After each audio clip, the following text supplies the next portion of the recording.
ऐसी थ्योरी के अंदर का ये कि आप काल पढ़ रहा बाकी तो आज आपने एक श्रेणी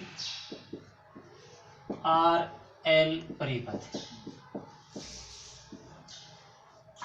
श्रेणी आर एल परिपथ। पहले तो देखो केवल आर परिपथ यानी एक शुद्ध प्रतिरोधी परिपथ है तो बी के अंदर वी और आई दोनों इन फेज उसी, यानी आप जो वी को कोण लेवा यो आई को कोण रेशी, मान लो यो वी है तो यो आई है, मान कर हो सके यानी उच्चतम मान को कम ज्यादा हो सके, मान लो कि वोल्टेज स्क्वायर धारा 5-7 एम्पीयर कितनी भी हो सके तो के अंदर वोल्टेज के अंदर और धारा का मान अंतर उसके, जबकि आपको कोणिक मान 0 रेशी यानी दोनों उच्चतम मान पर एक साथ है, शून्य पर एक साथ है, नेगेटिव उच्चतम पर एक साथ है, 300 यानी उच्चतम 360 डिग्री माना आप इस जगह भी आपको मान एक साथ उसी, तो इन आप वेक्टर आरेख पर दर्शावा तो यानी वी आर और आई आर दोनों इन फेज है रेजिस्टेंस के अंदर, जबकि इंडक्टर के अंदर का इसी का एक शुद्ध इंडक्टिव परिपथ होशी इसके अंदर यानी वी से आई 90 डिग्री पिछड़ जैसी, यानी यो तो है वी एल यो है आई एल 90 डिग्री को कला अंतर पैदा हो जैसी एक शुद्ध इंडक्टिव परिपथ के अंदर वी से आई 90 डिग्री पिछड़ जैसी इंडक्टेंस का कारण। अब यदि को आप यानी जो वेव फॉर्म आरेख बनावा तो वेव फॉर्म के अंदर मान लो कि यो है वोल्टेज तो यो 90 डिग्री पीछे जिस टाइम वोल्टेज 90 डिग्री पर बे टाइम आई 0 डिग्री पर है तो यो वेव मनसी यानी को इसका अपन देखो 90 डिग्री पर उच्चतम मान पर वोल्टेज तो आई 0 डिग्री पर उसी, जिस टाइम आई उच्चतम पर रेशी यानी 90 डिग्री पर उसी बी टाइम वी 180 डिग्री पर उसी यानी 90 डिग्री आगे रेशी यानी वी आई 90 डिग्री आगे कैसे या व्यू यानी व्यू आई 90 डिग्री पीछे सॉरी वी से आई 90 डिग्री पीछे। अब यदि ई आरेख नापाई के साथ देखा तो क्या मिलसी कि यो तो गो वी एल और यह होगी आई एल, यानी वी आर आई एल यानी वी आर का कोण परी आई आर रेशी और बी का कोण परी आई एल रेशी और आई भी ई कोण परी रेशी, परिणामी धारा आई, जबकि वी आर से वी एल 90 डिग्री आगे। अब यदि आप को एक परिपथ देखा कि मान लो एक रेजिस्टेंस है एक इंडक्टर है, आज दोनों ने आप श्रेणी क्रम में लगा रखे हाँ तो एक का निष्कर्ष निकल सी,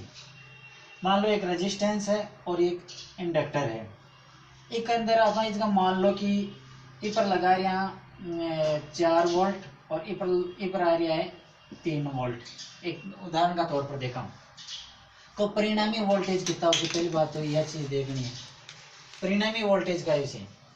और मान लो कि उदाहरण का तौर पर इवर प्रवाहित धारा 5 एम्पीयर है, एक बार उदाहरण का तौर पर मानना कई परिपथ और प्रवाहित धारा 5 एम्पीयर है तो देखो ये रेजिस्टेंस और प्रवाहित धारा भी 5 एम्पीयर उसी, इंडक्टर और प्रवाहित धारा भी 5 एम्पीयर उसी और परिपथ धारा भी 5 एम्पीयर उसी, तो श्रेणी परिपथ के अंदर आई बराबर आई आर बराबर आई एल ई बराबर ये एक परिपथ के अंदर 5 एम्पीयर उसी,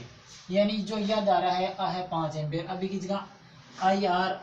आई एल और आई तीनों एक ही तो मैं केवल जगह आई दे दूं, यानी आई को मानता होगा कि 5 एम्पीयर है। अब वी रेजिस्टेंस के अक्रॉस कितना वोल्टेज है 4, यानी रेजिस्टेंस के अक्रॉस है ये 4 वोल्टेज है, इंडक्टर के अक्रॉस कितना है 3 1 2 और 3 वोल्टेज, रेजिस्टेंस के अक्रॉस 4 यानी 1 वोल्ट मीटर इसका लगा देख रहे हैं 4 मिल रहे, इसका लगा देख रहे हैं 3 मिल रहे, इसका दोनों के अक्रॉस लगा से तो कितना मिल सी ये जी अक्रॉस लो और तो गो आधार यो गो लंब यो गो कर्ण, तो पाइथागोरस प्रमेय के आधार पर कर्ण का स्क्वायर कर्ण नापा कैसे वी तो वी का स्क्वायर बराबर आधार में अपन ने वी आर का स्क्वायर प्लस वी एल का स्क्वायर। इन आप ई प्रकार नहीं ले रहे आगे बढ़ा रही हैं भी ले सलाम दुनिया आगे बढ़ा से तो यो परिणामी वोल्टेज है जैसी इन आप कह सका वी यो पिछड़वा को कोण थीटा पिछड़वा को का ही है कि ये परिपथ के अंदर आप देख रहे हैं कि आई को कोण तो यो है और वी को कोण है तो वी और आई के बीच की कोसाइन कोस थीटा का जो कोण होता है वो सत्य गुणांक कहलाता है, यानी जो वी और आई यहाँ दोनों के बीच में आगे या पीछे इन देखो वी आई पीछे है तो फर्स्ट में उसी तो इन थीटा वो जो कोण उसी बिना आप सत्य गुणांक कैसे तो पहले तो ये प्रकार ज्ञात कर लें कि वी का स्क्वायर बराबर वी आर का स्क्वायर प्लस वी एल का स्क्वायर। इसके अंदर कितना से देखो 4 का स्क्वायर प्लस 3 का स्क्वायर, 4 चौक 16 प्लस 3 3 9, 16 और 9 25। यो का ही है वी का स्क्वायर। तो वी बराबर जैसे रूट 25 बराबर 5 वोल्ट, यानी आपूर्ति वोल्टेज 5 सीज का। अब देखो इसका 3 है, इसका 4 है, इसका 3 है, जबकि आपूर्ति वोल्टेज कितना होया 5। परिपथ धारा आई निकाल बचाओ तो आई बराबर वी अपॉन देखो एक प्रतिरोध ये है तो वी अपॉन आर, उसी केवल प्रतिरोध के अंदर इंडक्टर है यानी इसका मैं आर दे दूं, अभी आर हो गई। आई एल है तो वी अपॉन एक्स एल उसी, और यदि परिणामी धारा ले तो आई बराबर वी अपॉन जेड लेशा, परिणामी प्रतिबाधा लेशा यानी जेड लेशा। तो अब इसका देखो हमको अलग अलग मान ज्ञात करा आप कि एक और रेजिस्टेंस कितना है, एक और रिएक्टेंस यानी एक्सएल कितना है, और बाद में आपको परिणामी ज्ञात करा। तो एक और रेजिस्टेंस कितना है, रेजिस्टेंस ज्ञात करना है आर, आर बराबर वी अपॉन आई। कौन सी रेजिस्टेंस के अक्रॉस,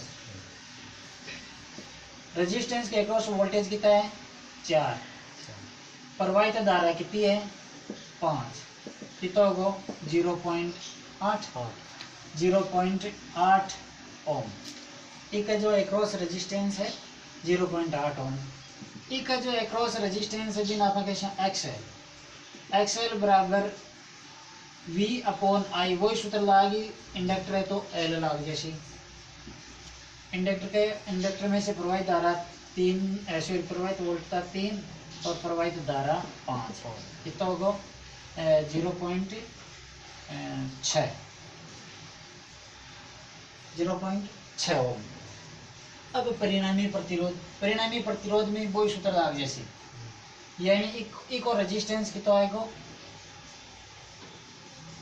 0.8 ओम, एक और रेजिस्टेंस कितना आएगा 0.6 ओम। परिणामी विरोध बार आप एक सूत्र निकाल लिया कि वी का स्क्वायर बराबर वी आर का स्क्वायर प्लस वी एल का स्क्वायर। देखो वी आर की जगह आप वी बराबर होता है आर इंटू आई, और यो है रेजिस्टेंस, तो आप लिख सका आर इंटू आई, और आई और आई एल तीनों एक है तो केवल आई दे सका का स्क्वायर, प्लस वी एल की जगह आप लिख सका एक्स एल इंटू आई का होल स्क्वायर। अब देखो हम दोनों में आई स्क्वायर कॉमन में ले लो, आई स्क्वायर कॉमन में आएगा तो R square plus X L square योगो वी स्क्वायर, इन साइड ले आओ तो V square upon I square बराबर R square plus X L square, और वी अपॉन आई की जगह पर लिख सका जेड, तो जेड का स्क्वायर बराबर आर का स्क्वायर प्लस एक्स एल का स्क्वायर। इसका जेड ज्ञात करो इस सूत्र, जेड का स्क्वायर बराबर आर का स्क्वायर, आर का मान कितना है 0.8 का स्क्वायर प्लस 0.6 का स्क्वायर। 0.8 का जैसे 0.8 × 64 6 4 प्लस 0.36 योगो जेड का स्क्वायर, या जेड का स्क्वायर बराबर दोनों जोड़ने की तो आएगा 1.0, तो जेड बराबर √1 और 1 है जैसे तो 1 ओम, तो जेड को मान के तो आएगा 1 ओम। दूसरा देखो सीधो भी निकाल सका, जेड बराबर वी अपॉन आई, वी को मान कितना है 5, आई को मान भी 5, 1 ओम। ये विधियों भी 1 ओम आ रहे, 1 ओम आ रहे। अब है शक्ति गुणांक, शक्ति गुणांक का है कि थीटा कौन सा बने रहे, यो थीटा है और का है आधार, और यो है करण, यो को लंब। तो थीटा कौन सा के बीच में बने रहे आधार और करण। तो देखो आधार और करण की तुलना कौन सा थीटा में करी है, और तो वो साइन यो को कोस, आधार और करण की तुलना कौन सा में करी है कोस थीटा। तो आप पहले से कोस थीटा बराबर आधार बटा करण कारण या cos थीटा बराबर आधार का ही एक अंदर आधार तो है वी आर और करण है वी यूं अपन शक्ति गुणांक आ जैसे यानी यो सूत्र शक्ति गुणांक होगा वी आर को मान कितना है इस परिपथ के अंदर यानी रेजिस्टेंस के अक्रॉस वोल्टेज 4 परिणामी वोल्टेज यानी वी 5 शक्ति गुणांक कितना होगा 0.8 शक्ति गुणांक भी 0.8 इस सूत्र ने यदि आप आगे बढ़ा बचा तो आगे भी बढ़ा सका वी आर की जगह आप लिख सका cos पाई बराबर यानी वी आर की जगह आप लिख सका r इंटू आई तो वी आर की जगह आप लिख सका r इंटू आई वी की जगह लिख सका z इंटू आई आई और आई कट गो बच्चों का आई r अपॉन z तो शक्ति गुणांक cos पाई बराबर r अपॉन z भी हुए r अपॉन z अपन ज्ञात कर लो देखो एक अंदर r अपॉन z ज्ञात करो r को मान कितना है एक अंदर r ये 0.8 और z इम्पीडेंस कितना है 1 तो भी शक्ति गुणांक 0.8 दोनों के अंदर एक है। अब इस परिपथ की शक्ति ज्ञात करा अपन देखो शक्ति तीन प्रकार की वास्तविक शक्ति प्रतिघाती शक्ति और आभासी शक्ति पहली अपन वास्तविक शक्ति ज्ञात करा बिना अपन पी ही दर्शावा पी बराबर होता है v इंटू आई इंटू cos फाई v को मान कितना है 5 i को मान भी 5 यानी v का 5 है आई 5 बार निकले यहाँ और शक्ति गुणांक कितना है बाहर अपन निकालो 0.8 कितना होगा 25.8 गुना कर 20 वाट यानी W एक विधि तो आओगी। दूसरी देखो केवल वास्तविक शक्ति ज्ञात करनी बने तो रेजिस्टेंस में जो खपत होती है शक्ति वो वास्तविक शक्ति इंडक्टर के अंदर जो शक्ति खपत हुआ बिना पकवार यानी प्रतिघाती शक्ति और इन अपन टोटल कुल न कैसे आभासी शक्ति तो रेजिस्टेंस के अक्रॉस ही ले लो P बराबर VR इंटू आई आर यानी रेजिस्टेंस के अक्रॉस जो खपत उसी ना शक्ति बा वास्तविक शक्ति है उसे गणना कर देख लो बाहर ध्यान पड़ उसी V को मान कितना है रेजिस्टेंस के अक्रॉस 4 वोल्ट इंटू प्रवाहित धारा यानी 5 एम्पेयर पूरा परिपथ में कितनी होगी 520 वाट यह होगी वास्तविक शक्ति। अब दूसरी चीज ले आभासी शक्ति आभासी शक्ति यानी जो इनपुट में आप दे गया हुआ आभासी शक्ति का सूत्र है P बराबर V इंटू आई और आभासी शक्ति ने VA में दर्शावा और इस जगह पर PA प्लेन पावर PA बराबर V इंटू आई V को मान कितना है 5 और I को मान भी 5 कितनी होगी 25 VA में दर्शा तीनों शक्तियों में भी एक संबंध है वो ही संबंध है जो इस जगह अपन लेवा यानी को अपन संबंध लेवा ना तो यही संबंध उसी या तो होगी आभासी या होगी वास्तविक शक्ति और यह होगी प्रतिघाती तीनों शक्तियों के अंदर भी वही संबंध है।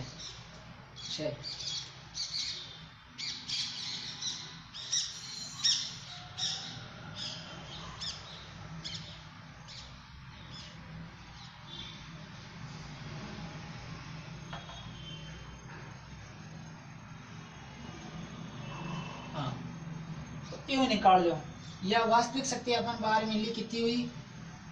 20 वाट प्रतिघाती शक्ति कितनी होगी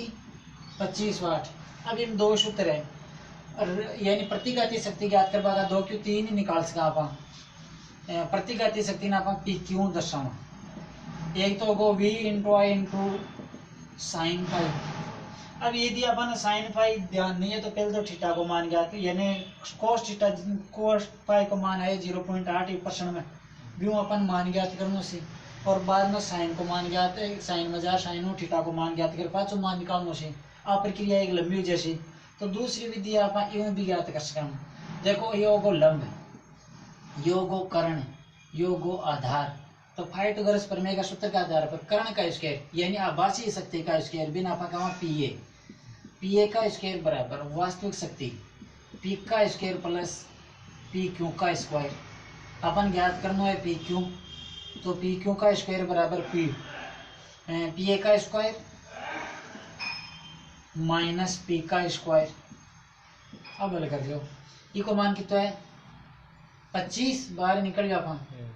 25 का स्क्वायर माइनस इक्वल है 20 का स्क्वायर, हल कर दो। 25 का 625, 25 तो जैसे यानी पी क्यू का स्क्वायर बराबर 625 माइनस 400 कितना होगा 225, यो गो पी क्यू का स्क्वायर, और पी क्यू बराबर जैसे रूट 225 बराबर 15, ये आएगी 15 VAR रिएक्टिव है, 15 VAR रिएक्टिव ने VAR दशा है। एक विधि तो होगी कि 15 VAR है, दूसरी विधि यानी यूं अपन निकाल बचाओ तो यूं भी निकाल सके, हम थीटा को मान ज्ञात करना पड़े पहले। और अब अपन दूसरी विधि और भी ले इसका कि जो इंडक्टर है इसका एक्रॉस जो खपत उसी बार रिएक्टिव से देखो पी क्यू बराबर VL इंटू IL और रिएक्टिव यू से VL L का एक्रॉस वोल्टेज कितना है 3 और L में से प्रवाहित धारा 5 एम्पियर, कितना होगा 15 VAR। अब ये सही है, अब एक ही चीज है दोनों, तो ये हो श्रेणी RL परिपथ।